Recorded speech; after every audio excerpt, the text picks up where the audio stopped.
বাংলার কিছু বলতে চাই। বাংলা ভারতের পূর্ব ভাগের এবং বাংলাদেশের ২০ কোটি মানুষের দ্বারা বলা হয়ে থাকে। বাংলা সব মধুর ভাষাগুলির মধ্যে একটি। এই ভাষার সাথে সংস্কৃত ভাষার সামঞ্জস্য পাওয়া যায়। সাহিত্যের ভাষা হিসেবে বাংলার রয়েছে সমৃদ্ধ ইতিহাস। বাংলার ইতিহাস সংস্কৃতির বৈচিত্র্য দ্বারা চিহ্নিত করা হয়ে যায় গঠনে অংশ নিয়েছিল।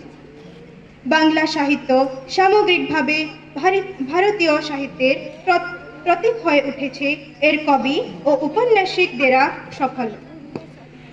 বাঙালির বুদ্ধিজীবীরাই প্রথম ভারতে উপন্যাস ও সনেটের মতো সাহিত্য আমদানি করে। রবীন্দ্রনাথ ঠাকুরই প্রথম অপশ্চিমা লেখক যিনি বাংলা সাহিত্যের জন্য মহৎ পুরস্কারে ভূষিত হন। তার শিল্প ও দর্শন বিশ্বব্যাপী শিল্পী ও বুদ্ধিজীবী গভীরভাবে প্রভাবিত করেছে। মধ্যযুগীয় বাংলা সাহিত্য ও উপমহাদেশের অন্যতম ধনী সাহিত্য।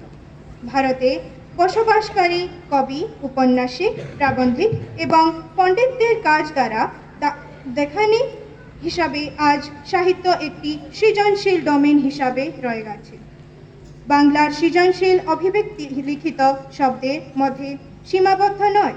বাংলায় অভিনয়ের একটি সমৃদ্ধ ও প্রাণবন্ত ঐতিহ্য রয়েছে, প্রাথমিকভাবে থিয়েটার, সঙ্গীত এবং সিনেমা। এখানে আমি রবীন্দ্রনাথ ঠাকুরের একটি গান উপস্থাপন করবা, যিনি বাংলার নবজাগরণের সময় একজন মহান কবি, লেখক, দার্শনিক, সমাজ সংস্কারক এবং চিত্রকর ছিলেন এবং তামরা সুন্দর কবিতা গীতাঞ্জলিরা জন্যে সাহিত্যে মহৎ পুরস্কার পাইছিলেন।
धन्यवाद।